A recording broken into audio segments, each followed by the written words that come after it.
Hanya 1 atau 8% PDAM yang kondisinya sehat. Dari 12 itu, Iya. 1 yang kondisinya sehat. wow, luar biasa.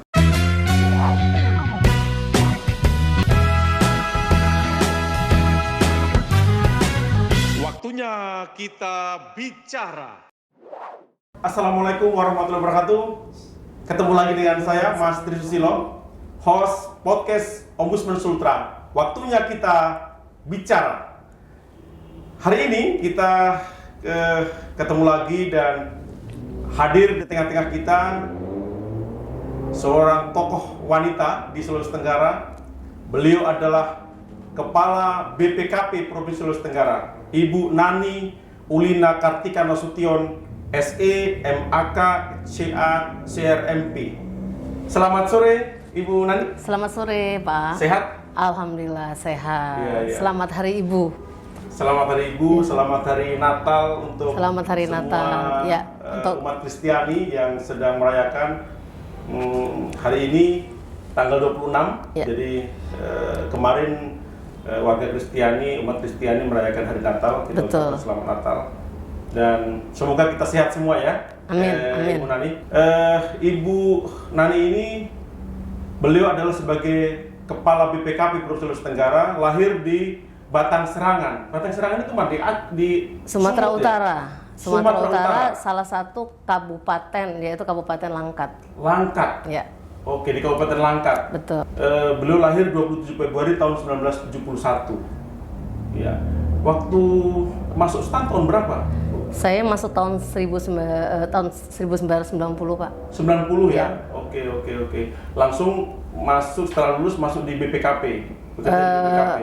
Kita ikatan dinas, jadi kuliah dulu di tahun kedua, kita baru ikatan dinas, dan tahun 93 begitu tamat, kita langsung ditempatkan di BPKP.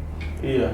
Memang sejak kecil suka hitung-hitungan ya, suka akuntansi lah gitu. Ya sebenarnya cita-cita awalnya sih pengen jadi pengacara, Oh, pengen oke. jadi lawyer. Iya. Tapi ternyata jalan saya tuh di sini sebagai auditor gitu. Oke, jadi lulus SMA langsung daftar di STAN dan lolos. Ya. Kalau seandainya tidak lulus STAN baru mungkin masuk di Kebetulan kemarin di UI lulus juga, Oke. di Fakultas Hukum, tapi ya jalannya tuh sebagai auditor itu aja. pilihannya kemudian Ya, menjadi auditor. betul, sampai Iya, sekarang. dan sekarang diberikan amanah sebagai Kepala BPKP Provinsi Sulawesi Tenggara. Sudah berapa tahun, Ibu? Saya di sini itu udah setahun, 1 tahun 1 bulan, Pak. 1 tahun 1 bulan ya?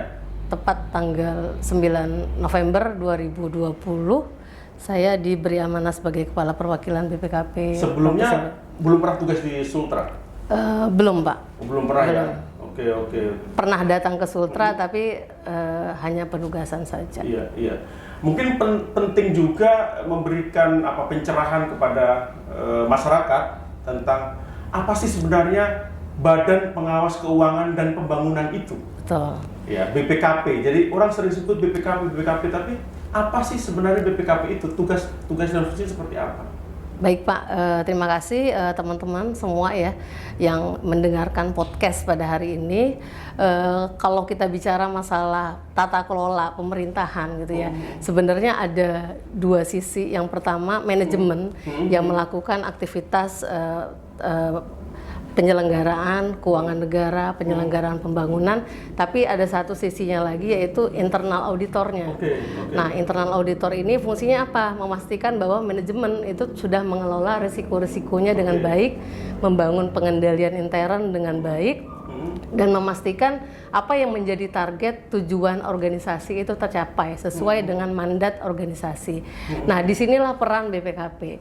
Kalau kita berbicara negara, maka ketika presiden selaku kepala negara yang ditugaskan untuk menyelenggarakan keuangan negara, membangun Indonesia menuju masyarakat sejahtera, dan di situ ada BPKP sebagai internal auditornya presiden. Jadi BPKP ini sebenarnya sesuai dengan Perpres 192 tahun 2014, kita sebenarnya sebagai aparat pengawasan internal pemerintah yang bertanggung jawab langsung kepada presiden. Iya. BPKP sebagai aparat pengawas internal pemerintah, Ya, jadi APIP betul. ya, Iya. auditor internal. Tapi bertanggung jawab kepada presiden. Bertanggung jawab Karena kepada presiden. benar, karena di kementerian masing-masing menteri, masing-masing pemerintah Ada daerah inspektoratnya. ada inspektorat, Betul, ada betul, irjennya. betul. Nah, BPKP langsung kepada presiden. Jadi betul. bedanya APIP dengan APIP BPKP dengan APIP inspektorat adalah kalau inspektorat bertanggung jawab kepada bupati, Betul. gubernur atau Menteri, menteri, betul. kalau BPKP bertanggung jawab kepada presiden. Benar. Tetapi sama-sama sebagai APIP. Iya, dalam sebagai hal internal auditor. Iya, Oke. betul. Yang lain banyak juga yang mungkin perlu penjelasan tentang BPKP dan BPK, Iya, Badan Pemeriksa Badan Keuangan. Pemeriksa Keuangan. Secara spesifik apa sebenarnya perbedaan? Sebenarnya yang perbedaan yang sangat signifikan yang perlu masyarakat ketahui bahwa kalau BPK itu sebenarnya merupakan salah satu lembaga negara. Oke. Sebagai salah satu lembaga negara, tugasnya adalah melakukan pemeriksaan terhadap keuangan negara. Oke. Nah itu baik di kementerian maupun di pemerintah daerah, korporasi. Nah itu tugas BPK adalah sebagai lembaga negara yang tugasnya melakukan pemeriksaan Oke. dan memberikan opini terhadap kewajaran penyampaian Hasil laporan pemeriksaannya. keuangannya. Oke. Ya. Oke. Dan BPK itu menyampaikan laporannya. Nah ini yang paling penting, menyampaikan laporannya kepada DPR. Oke. Sebenarnya kepada masyarakat, tapi karena masyarakat diwakilkan oleh Representasinya adalah DPR, Oke. maka BPK menyampaikan laporannya Kepada kepada. DPR. Jadi BPK itu mengawasi pemerintahan secara keseluruhan gitu ya. Nah, sementara BPKP bertanggung jawabnya tadi kepada presiden gitu. Oke, Kita oke. tugasnya sebagai internal auditornya pemerintah. Oke. Kalau BPK itu eksternal auditornya Oke. dari pemerintah. Jadi eksternal auditor BPK, nah BPKP itu internalnya gitu. Jadi Apakah temuan-temuannya, Bu Nani, apakah temuan-temuan BPKP dan BPK itu bisa dibedakan sebenarnya gini. untuk tidak lanjutnya? Oke, dari sisi peran, mungkin dari sisi peran, kalau BPKP itu perannya selain kita melakukan fungsi assurance yang sifatnya audit, monitoring, review, ya kemudian ada evaluasi gitu ya. Nah, dan satu lagi yang penting juga merupakan peran BPKP adalah peran consulting. Konsultasi. Oke. Jadi artinya salah satu kekhususan dari internal auditor adalah kita melakukan peran konsultasi, Oke. consulting. Jadi sebenarnya itu yang diharapkan sehingga internal auditor ini sebenarnya fungsinya lebih kepada early warning system. Ya, melakukan satu Pencegahan sebelum terkait dengan terjadi pengelolaan keuangannya, betul ya? sekali. Oke. Jadi perbedaan gitu. Jadi ada tugas tambahan internal auditor itu melakukan peran konsultasi, memastikan bahwa pemerintah atau manajemen atau kementerian, lembaga dan pemerintah daerah melakukan tata kelola. Jadi mengelola risiko-risikonya sehingga apa yang menjadi tujuan dari pemerintah itu tercapai, dan itu BPK dia ke sifatnya assurance gitu ya. Iya. Jadi dia memastikan bahwa keuangan negara itu dikelola dengan baik dan benar. dan efektif, Iya, efisien, ya. sehingga ketika internal auditor atau BPKP dan APIP itu bekerja optimal, sebenarnya itu menjadi ruang bagi BPK untuk menentukan ternyata pemerintah itu sudah melakukan pengawasan dengan baik, sehingga mungkin dari sisi sampling pemeriksaan harusnya lebih kecil Iya, gitu. iya. Temuan-temuan di BPK bisa lebih kecil. Kecil. Harusnya Iya. benar.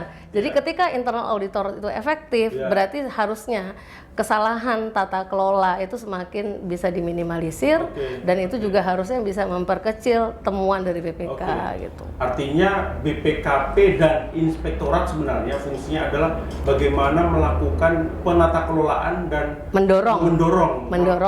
penata kelolaan Iya. keuangan dan memanfaatkan dana sesuai dengan regulasi, sesuai Iya, dengan mekanisme, betul. sesuai dengan direncanakan. Iya. Sehingga temuan-temuan ketika BPK melakukan audit setelah Harusnya semakin di kecil. akhir tahun itu harusnya sudah tidak banyak temuan-temuan. Iya, karena sudah ditindaklanjuti oleh si manajemen sebelum Oke. BPK masuk. Artinya Oke. seperti itu. Artinya kita sifatnya tuh early warning lah ketika permasalahan belum besar, kita meminimalisir, bukan menghilangkan Pak, tapi kita membantu manajemen untuk membangun tata kelolanya. Kalau ada risiko yang belum dimitigasi, kita dorong supaya mereka membangun mitigasi risiko, membangun sistem pengendalian intern, sehingga hal-hal yang itu berpotensi fraud, berpotensi penyimpangan itu bisa diminimalisir. Dicegah dan diminimalisir. Seperti itu.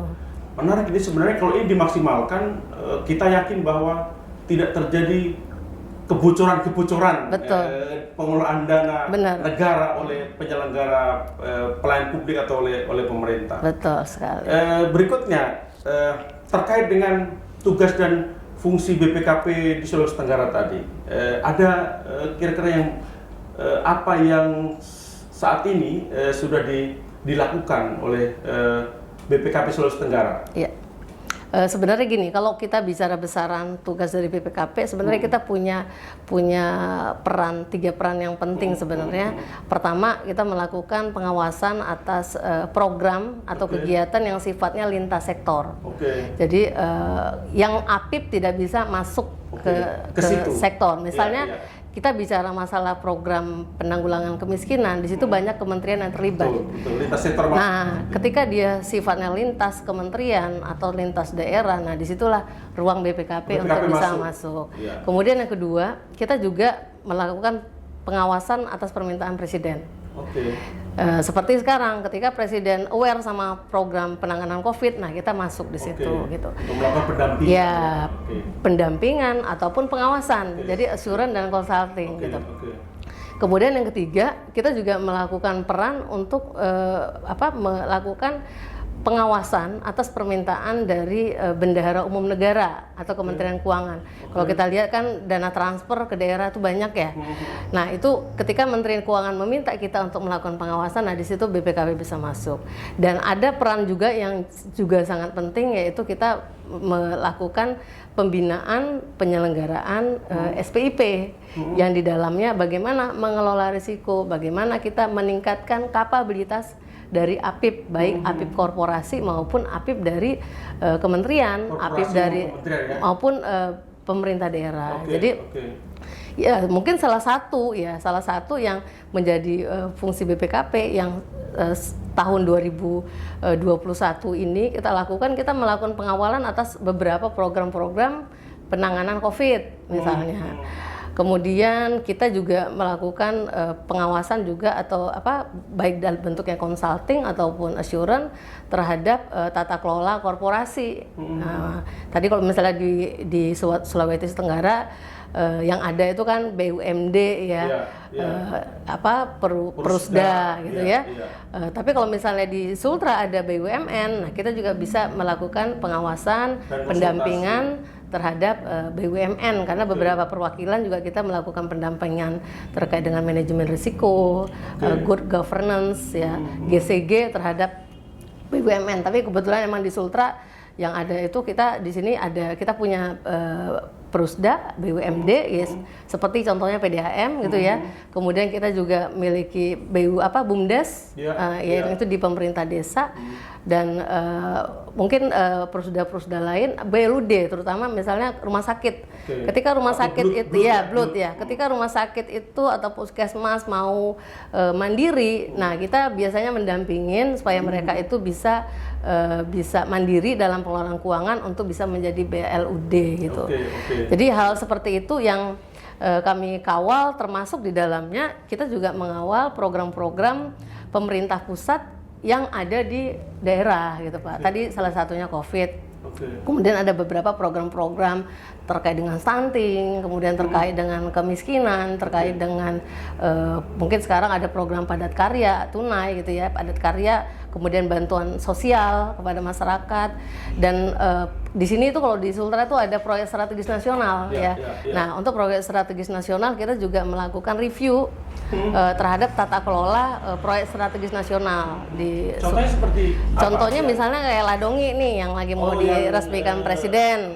Bendungan Bendungan Ladongi. Kemudian kita ada sertifikasi tanah. Kemudian ada beberapa proyek seperti smelter, kemudian pembangunan yang mungkin smelter, kemudian SHT gitu. Nah, seperti itu kita lakukan review, kita menyebutnya review tata kelola, bagaimana agar proyek strategis nasional itu bisa selesai sesuai dengan target dan mencapai indikator-indikator yang memang diharapkan dari terbangunnya PSN tersebut. Ya. Artinya misalnya nilai manfaatnya untuk sekian. Betul. Kalau misalnya bendungan ini manfaatnya untuk sekian ribu hektar sawah. Ya, betul. Nah, audit ya. Ya, kita melakukan review sampai pembangunan selesai, sampai nanti kita menguji kemanfaatannya seperti itu. Baik, saya ingin fokus pada satu hal karena tadi Ibu Kaper menyampaikan bahwa salah satu tugasnya adalah melakukan pengawasan dan pendampingan atas korporasi daerah. Betul. Apakah itu Purusda maupun BUMD yang lain, misalnya PDAM. Betul. Saya tertarik sebenarnya itu karena 1-2 tahun terakhir ini isu tentang pengelolaan PDAM itu sangat masif juga di media sosial. Iya, benar. Tentang ketidakpuasan layanan PDAM dan sebagainya. Sebenarnya bagaimana hasil kalau itu ada pendampingan atau audit kinerja, ada nggak potret yang bisa dilihat di situ? Benar. Sebenarnya begini, kalau misalnya kita kaitkan dengan PDAM ini kan salah satu perusahaan daerah ya, mempunyai tujuan sebenarnya mulia ya.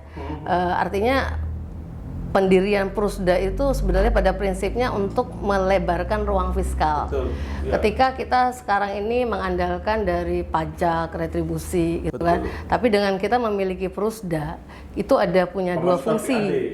Pertama, dia sebenarnya melakukan pelayanan. Ya, ada kan sebenarnya bumi, air, tanah gitu ya. Ada beberapa yang itu secara undang-undang itu harus dikuasai negara untuk dimanfaatkan sebenarnya untuk tanah. Sebenarnya dengan dibentuknya PDAM itu sebenarnya kita mau melindungi kebutuhan apa yang menjadi hak masyarakat gitu. Jadi masyarakat itu kan berhak atas air yang bersih, berhak atas air yang cukup karena itu kan merupakan kebutuhan utama, kebutuhan dasar dari masyarakat sehingga pemerintah daerah, 34 pemerintah daerah itu ya di provinsi, itu masing-masing pemerintah kabupaten kota itu memiliki PDAM ya, PDAM yang diharapkan selain dia melakukan fungsi pelayanan publik kepada masyarakat, menyediakan air bersih, menyediakan air yang cukup gitu kan, air yang sehat. Nah, selain itu juga dia diharapkan bisa memberikan kontribusi kepada pemerintah dalam bentuk PAD, misalnya dia bisa memberikan dividen karena kan ada penyertaan pemerintah daerah di situ. Ya, sebenarnya itu dua fungsi utama. Yang pertama adalah untuk memberikan pelayanan, yang kedua adalah ada dividen atau ada hasil yang diserahkan kepada daerah. Benar. Jadi kalau dilihat apa sih yang dilakukan BPKP gitu terhadap PDAM gitu ya. Sebenarnya BPKP kita melakukan dua fungsi yang seperti saya sampaikan. Kita melakukan pendampingan gitu ya. Tapi yang paling penting tuh kita sebenarnya melakukan evaluasi. Kita mengevaluasi kinerja dari PDAM. Jadi kita menggunakan parameter-parameter ya yang dibangun gitu ya dari kriteria-kriteria yang ada gitu. Jadi kalau misalnya kita lihat sebenarnya apa sih yang menjadi kriteria pembangunan indikator kinerja dari PDAM gitu ya. Jadi sebenarnya ada 3 hal yang menjadi kriteria kita. Jadi kalau auditor itu sebenarnya kita bergerak, kita punya kriteria. Kriteria itu yang menjadi ukuran untuk kita memastikan apakah tata kelola dilaksanakan sesuai dengan kriteria gitu ya. Nah, kriteria yang kita digunakan dalam melakukan evaluasi kinerja PDAM itu sebenarnya ada 3. Yang pertama Permendagri nomor 47 tahun 1999 tentang pedoman penilaian kinerja perusahaan daerah air minum. Kemudian yang kedua, penilaian kinerja ini kita berdasarkan pada indikator Kementerian PUPR. Karena sebenarnya pembina dari PDAM ini sebenarnya PUPR. Kementerian PUPR. Ya, sesuai dengan keputusan Ketua BPSPAM gitu ya, BPP SPAM nomor 002 tahun 2010 tentang penilaian kinerja PDAM. Kemudian kita juga memperhatikan PP nomor 54 tahun 2017 tentang BUMD gitu. Jadi kalau dikatakan inilah sebenarnya yang menjadi dasar bagi BPKP dalam membangun tools penilaian tools penilaian evaluasi kinerja PDAM seluruh Indonesia gitu. Itu seluruh Indonesia ya? Iya, Jadi, benar. Tools itu digunakan oleh BPKP untuk menilai PDAM seluruh Indonesia. Iya, betul. Nah, salah satunya dipakai oleh Sultra. BPKP Sultra. Betul. Oke. Jadi kalau dikatakan bagaimana hasilnya gitu. Nah, kalau dilihat dari hasil Penilaian evaluasi kinerja yang kita lakukan itu dari 12 PDAM di tahun buku ya 12 2000 PDAM ya, Iya. berarti dari 17 kabupaten kota itu baru 12 yang memiliki PDAM. karena ada beberapa kabupaten dia satu PDAM. Oke. Nah, itu untuk tahun buku 2020 hanya 1 atau 8% PDAM yang kondisinya sehat. Dari 12 itu, Iya. 1, Yang kondisinya sehat. wow, luar biasa. Kemudian 4 atau 33% itu kondisinya kurang sehat. Oke. Dan 7 atau 58% itu kondisinya sakit. Jadi ada rinciannya kalau dikatakan yang sehat itu siapa sih gitu kan? 1 sehat, Ya. 4 kurang sehat, Ya, sisanya sakit. 7 sakit. Ya. Nah, jadi kalau yang sehat ini Buton Selatan. Oh. Buton Selatan itu sehat ya. Kemudian kalau misalnya dikatakan, kemudian yang kedua ya, kemudian sebenarnya evaluasi ini kita memandang evaluasi ini sebagai media untuk melihat kelemahannya apa sih gitu ya, Iya. kelemahannya dia apa, sehingga dari kelemahan ini, dari permasalahan-permasalahan yang kita identifikasi dari hasil evaluasi, nah disitulah BPKP melakukan peran pendampingan Oke. atau konsultasi itu ya. Nah, apa yang kita dampingi? Pertama, kita memastikan sebenarnya pengelolaan risiko. Tadi risiko korporasi dikelola dengan baik. Jadi kalau misalnya korporasi punya target, berapa masyarakat yang dilayani, berapa pendapatan yang bisa dihasilkan, berapa misalnya dividen yang rencananya akan dikontribusikan ke pemerintah Kepada daerah. Nah, itu sebenarnya kan itu target kinerja. Nah, fungsi manajemen risiko sebenarnya kita memitigasi risiko-risiko yang kita dapat menghambat kita mencapai target tadi gitu. Nah, itulah kita sebenarnya mendampingin PDAM untuk mengelola risikonya gitu ya. Mengelola risiko yang mereka kenali ya, risiko kenali, sudah risiko dikenali, kemudian dimitigasi lah risiko tersebut, sehingga kalau dimitigasi benar harusnya apa yang menjadi target kinerjanya tercapai gitu. Ya, sangat luar biasa sekali. Dari 12 PDAM yang dilakukan audit kinerja, ternyata hanya 1 yang sehat. Betul. Sisanya itu sakit dan kurang sehat. Betul. Kurang sehat itu berarti sakit juga, Iya. hanya belum terlalu sembuh. Betul. Makanya dikatakan kurang sehat. Betul. Jadi kalau ya berarti dapat dikatakan yang bisa diharapkan itu baru 1 PDAM itu. Nah, dari temuan BPKP, yang sakit 7 itu apa kira-kira penyebabnya, Bu? Baik, jadi kalau misalnya dari hasil evaluasi yang kami lakukan, dan saya rasa sih ini hampir terjadi di banyak PDAM ya, terutama Indonesia Timur, Tengah dan Timur gitu ya. Sebenarnya yang kita lihat itu sebenarnya kemampuan manajemen perusahaan yang masih belum optimal. Kemampuan manajemen pengelola perusahaan. Iya, jadi sebenarnya kalau misalnya kita bilang mismanagement ya agak mirip ke situ lah. Jadi kemampuan manajemen mengelola perusahaan itu yang masih belum optimal, perlu ditingkatkan. Kemudian yang kedua, jadi rata-rata harga jual air ini masih di bawah harga pokok. Oke, harga jual yang ditentukan oleh PDAM itu masih di bawah harga pokok. Artinya rugi, Pak. Dijual rugi berarti? Iya, berarti Air bukan. itu dijual rugi? Betul, jadi nggak beri-event itu. Karena biaya operasional dia lebih tinggi daripada harga yang dijual. Betul. Kemudian yang ketiga, proporsi beban pegawai lebih besar dibandingkan beban lainnya. Jadi rata-rata PDAM ini jumlah pegawainya itu sangat besar, ya, sangat besar dibandingkan dengan beban pekerjaannya. Iya. Jadi artinya ketika beban pegawai lebih besar dibandingkan dengan yang dia Pekerjaan jual, yang dikerja, dihasilkan, itu pasti perusahaan akan rugi gitu. Oke. Karena biaya keuangan itu akan dialokasikan bukan untuk operasional peningkatan kinerja, kualitas air dan seterusnya, tapi digunakan untuk membayar gaji pegawai. Sementara pegawai yang ada mungkin tidak bisa bekerja dengan baik gitu, Pak. Seperti itu. Kemudian yang ketiga, yang keempat, pemeliharaan aset yang kurang optimal. Jadi kalau kita lihat ini mengakibatkan rendahnya produktivitas. Jadi sebenarnya kalau dilihat PDAM ini rata-rata jaringan atau apa pipa-pipanya itu udah pipa-pipa lama, Pak. Jadi di bawah itu sudah banyak yang Propos, sudah ya? rusak, Tidak ada udah pemeliharaan. aus dan tidak ada pemeliharaan, dan belanja modal juga terbatas, sehingga akhirnya banyak kebocoran-kebocoran. Itu fisik kebocoran yang memang itu merembes ke bawah. Akhirnya penyertaan modal yang setiap tahun diberikan oleh pemerintah kepada PDAM ini ya hanyut bersama air itu. Ya, seperti itulah. Agar dianggap tidak bisa menutupi kekurangan modal oleh BPK. Artinya PDAM. air itu keluar ngerembes gitu ya, tapi tidak dijual atau dimanfaatkan oleh masyarakat. Iya. Terbuang percuma Terbuang begitu karena memang ada pipa-pipa yang sudah bocor, sudah aus, dan itu jumlahnya kalau misalnya dilihat volumenya cukup besar, dan itu sangat mempengaruhi tingkat kesehatan dari PDAM. Kemudian mungkin saya terusin dulu ya Pak ya. Silakan. Kemudian laba yang dihasilkan PDAM ini masih kecil ya, sehingga tujuan penambahan PAD juga belum optimal. Jadi kalau kita tadi punya tujuan bahwa PDAM itu kan punya tujuan pelayanan sama memberikan kontribusi ke fiskal. Dan ini karena memang tadi rugi ya, tidak mungkin memberikan kontribusi kepada PAD.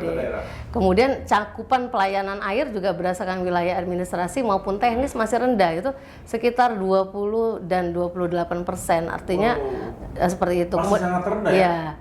Kemudian masih terdapat kualitas air yang didistribusikan belum memenuhi kualitas air minum yang layak. Air bersih yang layak. Standar. Ya. Dengan standar yang memang itu layak diminum, layak digunakan oleh masyarakat. Yang keluar itu agak kecoklatan. Nah, seperti itu Pak. Kemudian kontinuitas distribusi air juga belum bisa memenuhi pelayanan selama 24 jam. Kan sebenarnya kebutuhan air ini kan 24 jam gitu ya. Tapi harusnya ya. Tapi kontinuitas karena berbagai permasalahan teknis dan non teknis itu menyebabkan nanti mungkin kalau misalnya kita katakan ya biar pet ya, mungkin 2 jam, mungkin 4 jam nyala, istirahat dulu. Sementara masyarakat itu kan tidak kebutuhan air tidak dihitung per jam gitu ya. Kemudian, nah ini juga yang mungkin juga jadi permasalahan terkait dengan tarif ya, tarif batas atas dan tarif batas bawah yang menjadi dasar bagi PDAM dalam menentukan rate-nya itu yang belum ditetapkan. Ini harusnya ditetapkan oleh pemerintah provinsi ya. Okay. Nah itu yang kita juga dorong kepada pemerintah provinsi, dalam hal ini Bapak Gubernur, untuk segera menerbitkan tarif batas atas dan tarif batas bawah. Seperti itu. Itu lebih kurang permasalahan-permasalahan yang kita coba mengidentifikasi dari tools yang kita gunakan untuk melakukan evaluasi terhadap kinerja PDAM yang ada di Sulawesi Tenggara. Dan hasilnya sungguh dan itu mungkin sudah diduga oleh masyarakat juga bahwa hasilnya memang PDAM di Sultra itu sebagian besar sakit, atau sakit dan mau sembuh tapi belum sembuh. Iya. Karena cost-nya memang cukup tinggi dan butuh komitmen. Jadi artinya komitmen semua pihak, dari pemerintah daerah, kemudian dari manajemen di PDAM juga masyarakat juga gitu ya. Jadi masyarakat memang ada sebagian masyarakat yang juga ya tidak ya mungkin belum sepenuhnya taat sama aturan. Kadang bisa jadi dia mengakali mesin-mesin untuk tarifnya biar terkesan lebih kecil tagihannya, seperti itu. Nah itu kadang-kadang ada juga terjadi seperti itu gitu. Jadi ada 3 pihak ya, pemerintah. Ini pemerintah pusat juga perlu dukungan pemerintah pusat, dalam hal ini Kementerian Dalam Negeri dan PUPR. Kemudian yang berikutnya di pemerintah provinsi, kemudian kepala daerah, kabupaten kota, kemudian yang terutama ya itu manajemennya gitu ya. Bukankah setiap tahun pemerintah pusat dalam hal ini PUPR itu ada program untuk air bersih ya di setiap kabupaten kota. Betul. Dan itu sarana-prasarana dibangun oleh kementerian itu kemudian akan diserahkan kepada pemerintah daerah melalui PDAM itu ya. Betul. Nah itu juga kita lakukan pengawasan juga atas permintaan PUPR untuk memastikan bahwa standar atau kriteria yang digunakan untuk pemasangan jaringan-jaringan air minum itu memang telah memenuhi standar yang ditetapkan. Dan itu menjadi acuan bagi kami ketika kita melakukan audit ya, melakukan review, nah seperti itu. Jadi seperti itu yang kita lakukan, yang dilakukan oleh teman-teman BPKP. Iya, secara umum sebenarnya kalau kita lihat bahwa hasil audit kinerja yang dilakukan BPKP ini menemukan yang pertama dari sisi manajemen itu terjadi mismanagement, tidak maksimal pengelolaan di manajemen itu. Tidak optimal. Tidak optimal. Yang kedua pegawainya terlalu overload, Iya, terlalu berlebih dibandingkan dengan pekerjaan yang dilakukan dan hasil yang didapatkan. Yang ketiga, yang juga tidak kalah pentingnya adalah pendapatan yang sangat minim itu tidak berkontribusi kepada pendapatan pemerintah atau pemerintah daerah. Gagasan awal atau ide awal, tujuan awal untuk membentukkan PDAM itu untuk memberikan pelayanan itu juga tidak bisa maksimal karena sarana prasarana air bersih juga banyak terjadi kerusakan dan tidak di dalam pemeliharaan sehingga masyarakat tidak mendapatkan secara maksimal layanan PDAM itu karena tadi 20 sekian persen yang baru mendapatkan itu. Saya kira ini mungkin beberapa temuan yang sangat menarik dan perlu ditindaklanjuti ke pemerintah. Nah, hasil ini apakah itu sudah disampaikan ke pemerintah daerah untuk ini menjadi satu temuan dan direkomendasikan beberapa hal untuk ditindaklanjuti, Bu? Sudah, jadi setiap hasil pengawasan BPKP memang kan sifatnya karena kita internal auditor ya, internal auditor kan memang kita menyampaikan laporannya itu kepada pihak yang kita auditi gitu. Jadi memang berbeda dengan BPK, dia menyampaikan ke masyarakat melalui DPR. Nah, kita kepada manajemen untuk fungsi perbaikan gitu. Nah, itu yang kita dorong dan laporan kita udah sampaikan rekomendasi-rekomendasi yang kita dari permasalahan itu kita identifikasi apa permasalahan penyebabnya, kemudian kita merumuskan rekomendasinya. Jadi ada proses kita merumuskan rekomendasi dan rekomendasi itu juga disepakati oleh pihak manajemen dan itu yang harusnya ditindaklanjutin oleh manajemen dan itu kita sampaikan berjenjang kepada direktur PDAM, kemudian kepada pemerintah daerah, kepala daerah, kemudian kepada Bapak Gubernur melalui laporan Gubernur yang kita sampaikan semesteran. Kemudian ya secara nasional itu akan dikompilasi oleh BPKP pusat yang itu disampaikan kepada pada Presiden seperti itu melalui Lapres. Yang kita lakukan tuh triwulanan. Jadi setiap triwulan kita menyampaikan laporan pada Presiden. Ya, artinya kita berpikir kalau apa temuan audit dari BPKP ini kemudian ditindaklanjuti oleh para pihak ya, apakah oleh manajemen PDAM, oleh pemerintah daerah, maka mungkin 1 atau 2 tahun ke depan mestinya ada perbaikan. Mesti ada perbaikan. Mungkin BPKP nanti, ini kan tahun 2020 kan audit kinerjanya. Jadi waktu 2020, kemudian 2021 mungkin tahun depan ketika kita audit kinerja kembali PDAM di 12 kabupaten kota itu bisa saja sudah ada perbaikan sebagian. Atau kita harap ada perbaikan sesuai dengan rekomendasi BPKP itu. Tapi kalau itu tidak lanjut atau perbaikan ya saya khawatir jangan sampai PDAM-nya pingsan. Yang sehat jadi sakit. Iya, yang sehat jadi sakit, yang sakit jadi pingsan. Kalau bahasa Wali Kota Kendari katanya PDAM Kota Kendari itu sakit keras. Berarti Wali Kota Kendari lebih merasakan sakitnya daripada teman PDAM BPKP karena BPKP Kota Kendari termasuk sakit ya. Kalau Pak Wali bilangnya PDAM Kota Kendari itu sakit keras. Artinya harusnya masih ICU. Kalau sakit keras harus masuk ICU. Oke Bu, kita rehat dengan game. Ada beberapa game yang namanya gamenya kita tuh respon cepat ombudsman, RCO. Jadi saya akan bertanya pilihan kata, nanti Ibu Kaper bisa memilih salah satu sesuai dengan yang saya tanyakan. Kita mulai ya. Oke. Yang pertama, diaudit atau mengaudit? Mengaudit. Mengaudit. Kenapa memilih mengaudit? Karena biasanya kalau mengaudit kita bisa memberikan masukan kepada pihak yang kita audit dan itu lebih, bagi saya sih itu lebih bernilai karena kita memberikan kontribusi perbaikan kepada mereka. Memberikan sesuatu ya. Untuk melakukan perbaikan. Tapi pernah diaudit kan? Pernah. Oke. Kita kan sebagai ASN juga, kita juga diaudit oleh inspektorat kita Oke, gitu. oke. Jadi di kita, internal ya, di betul. internal. Oke, yang kedua lagu lawas atau lagu baru? Lagu baru. Lagu baru kenapa? Karena pegawai saya tuh rata-rata milenial. Oh, Jadi iya, saya iya. tuh pengen lebih berbaur dengan pegawai saya. Iya. Bahkan generasi BPKP ini nanti bahkan pemimpin BPKP ke depan ini rata-rata kaum milenial gitu ya, Harus bisa generasi-generasi. menjadi lagu baru. Ya, jadi lagu baru itu lebih asik gitu Lagu ya. baru yang Ibu Kaper suka apa? Kalau ditanya judul lagu ya, kalau ditanya judul lagu, saya sebenarnya tidak terlalu penghafal lagu, tapi saya suka menikmati lagu. Iya, iya. Sama saya tuh tidak tahu menyanyi, tapi kalau karaoke bisa lah karena membaca. Jadi kalau menyanyi Iya. di live begitu saya musik ya apa Saya lagunya ini? judulnya nggak tahu, tapi ketika orang nyanyi, saya mau lagu ini. Gitu. Iya. Ya seperti itu. Kalau kita biasanya kalau menyanyi selalu bilang begini, kalau kita menyanyi lagu lama ya sesuai dengan umur lah. Iya. lagu lama Baik. kita nyanyikan. Yang ketiga, nasi goreng atau capcay? Saya suka capcay. Suka capcay Iya. ya? Kenapa? Karena saya kolesterol. Oh, Jadi artinya karena usia udah 50 gitu ya. Jadi saya juga harus makan yang sehat-sehat, mengurangi minyak-minyak seperti Oke, itu. oke. Tapi ada nasi capcay ya, yang itu lebih enak sebenarnya. Jadi capcay dicampur dengan nasi. Jadi langsung dimasak bersama dengan nasi. Itu enak. Bu. Nah, saya belum pernah coba tuh, Pak. Mungkin setelah ini saya akan coba.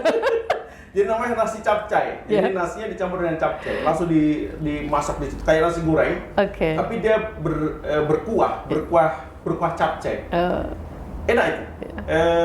Nanti di luar sini saya sampaikan di mana bisa menikmati itu. Oke, itu Kalau ada saya sampaikan di sini nanti saya dibilang promosi nggak enak. Ya. Oke. Yang keempat, pakaian adat atau pakaian nasional? Adat. Adat ya. Ya.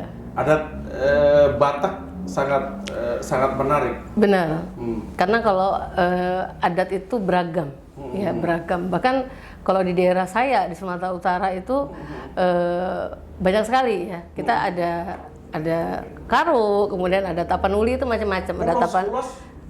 Ulos macam-macam.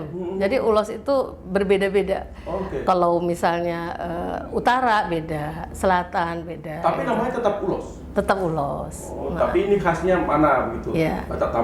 Dari Iya. Tapanuli atau dari mana? Langkat beda ya? Langkat itu bukan termasuk tapanuli sih, tapi dia punya baju adat sendiri. Oke, Ya. oke. Dia lebih ke Melayu kalau misalnya langkat. Di BPKP apakah ada satu ketentuan misalnya hari apa kita pakai baju adat khas begitu? Ada. Nah. Dari BPKP pusat ada nggak ketentuan itu? Batik aja. Batik ya. Batik aja. Tapi kalau misalnya seperti misalnya Betawi yang sifatnya baju-baju adat enggak. Paling kita batik lah. Batik nasional maupun batik BPKP. Jadi BPKP punya batik sendiri yang memang itu kemarin kita lombakan dan pemenangnya itu menjadi komitmen pimpinan untuk menjadikan itu sebagai seragam BPKP gitu. Jadi Itu kita punya lombanya batik. internal atau eksternal? Yang Internal BPKP aja. Oh, berarti yang membuat desainnya Orang BPKP. dari orang BPKP. Betul. Menarik. Betul. Iya. Yang terakhir, suka duduk atau berdiri? Saya suka berdiri. Kenapa? Saya suka berdiri karena saya senangnya bergerak ya. Kalau duduk tuh cenderung kita tidak beraktivitas banyak karena kami itu memang auditor itu kita kan banyak lapangan, banyak berinteraksi. Jadi mungkin hal seperti itu tuh yang mempengaruhi kalau saya tuh lebih senang itu bergerak gitu. Oke. Seperti itu. Jadi aktivitas bergerak terus ya supaya sehat. Gitu. Supaya sehat. Benar. Dalam satu hari kalau di kantor itu duduk di kantor kan biasanya kalau kepala perwakilan memeriksa ini memeriksa itu bertahan sampai berapa jam bro keluar lagi jalan gitu? Mungkin Bapak bisa nanya ke staf saya ya. Itu saya mungkin lebih banyak itu ngobel bergerak. Saya lebih misalnya saya datang ke ruangan bidang ini saya komunikasi gitu ya. Oke. Walaupun saya juga ada waktu-waktu tertentu saya harus menyelesaikan hal-hal yang administrasi, menandatangani surat menyurat, kemudian membaca laporan, karena laporannya kan banyak ya. Jadi itu saya harus membaca laporan. Nah itu yang kadang-kadang selingannya saya juga akan ya keliling kantor, menyapa teman-teman gitu ya, berdialog. Mungkin kadang-kadang saya itu mendapatkan ilham, mendapatkan ide dari diskusi tersebut. Oke, menarik sekali. Ya, Jadi menarik. Ibu Nani ini sudah 1 tahun 1 bulan lah kurang lebih ya di Sultra mengemban sebagai kepala BPKP. Selama 1 tahun lebih di sini, apa yang menarik di Sulawesi Tenggara? Kalau ditanya apa yang menarik, kalau yang saya lihat di sini itu begitu kita ke Sultra gitu ya. Kalau di Jakarta kita begitu khawatir dengan COVID gitu ya. Nah di Sultra ini ternyata orang itu lebih menikmati. Ya walaupun di tengah pandemi COVID kayaknya enjoy saja, masyarakat tuh menikmati.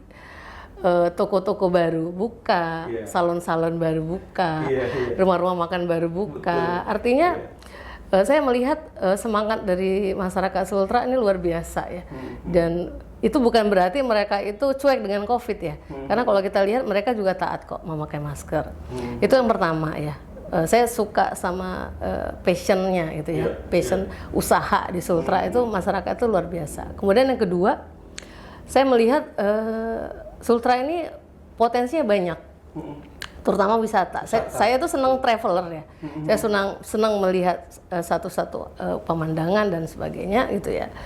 Dan ternyata kesenangan saya itu ada di sini gitu. Jadi saya cukup menikmati berada di Sultra. Jadi ada beberapa tempat-tempat yang dulu saya datang 2 hari, 3 hari saya pulang. Saya cuman datang ke Masjid Al-Alam, foto langsung pulang kembali ke Jakarta. Nah sekarang ternyata banyak sekali ya, masing-masing kabupaten kota itu punya ciri khas sendiri. Punya wisata ya. yang unggulan lah. Bahkan saya sering punya ide-ide, kenapa ya nggak punya gini, kenapa nggak punya gini, gitu Pak. Jadi saya tuh udah kayak memiliki Sultra gitu ya.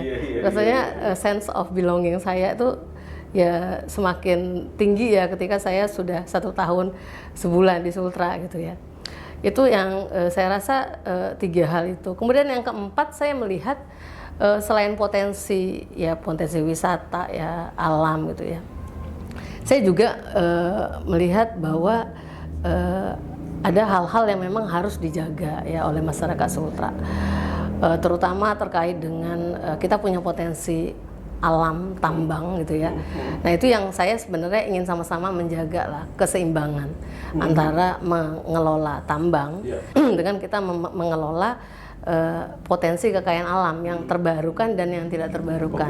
Nah itu yang saya kira karena tadi saya bilang saya sudah kayak rasa memiliki gitu ya. Jadi saya juga pengennya itu ya masyarakat Sultra ya sama-sama menjaga lah. Kita sama-sama menjaga Sultra. Kita sama-sama menjaga keseimbangan tersebut. Saya rasa itu. Jadi cukup banyak alasan bagi saya untuk menyenangi Sultra. Betah tinggal di sini. Betah untuk tinggal di sini. Tapi kalau misalnya negara membutuhkan di tempat lain, saya kira siap saja. Why not? Baik Bung Kapar, jadi luar biasa sekali. Ini kita coba kupas dari satu sisi sebenarnya tugas BPKP Sulawesi Tenggara dalam hal melakukan audit kinerja. Kalau kita ulik lagi, lebih dalam lagi terkait dengan tugas-tugas BPKP, mungkin kita telah selesai kita ngobrol sore ini. Poinnya adalah bahwa temuan-temuan BPKP terkait dengan hasil audit kinerja PDAM itu kita akan kawal sama-sama. Nanti kita akan coba cek kembali ke pemerintah daerah apakah rekomendasi saran dari BPKP untuk perbaikan sarana layanan PDAM sebagai satu BUMD yang diberikan mandat untuk memberikan pelayanan masyarakat, dan yang kedua memberikan kontribusi kepada pemerintah daerah itu bisa dijalankan atau tidak. Nanti kita akan cek bersama.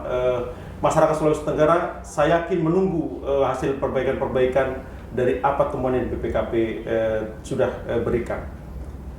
Terima kasih banyak. Sama-sama Bu Nani, Pak. selalu sehat. Amin. Semangat. Amin.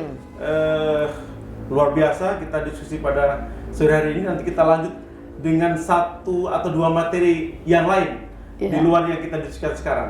Yang jelas kita akan bersinergi dengan BPKP bersama dengan Ombudsman untuk bersama-sama melakukan pengawalan atas pelayanan publik yang lebih baik kepada masyarakat. Iya. Baik, Sobat Ombudsman, sampai di sini diskusi kita di podcast Ombudsman Sultra. Waktunya kita bicara. Terima kasih, selamat sore.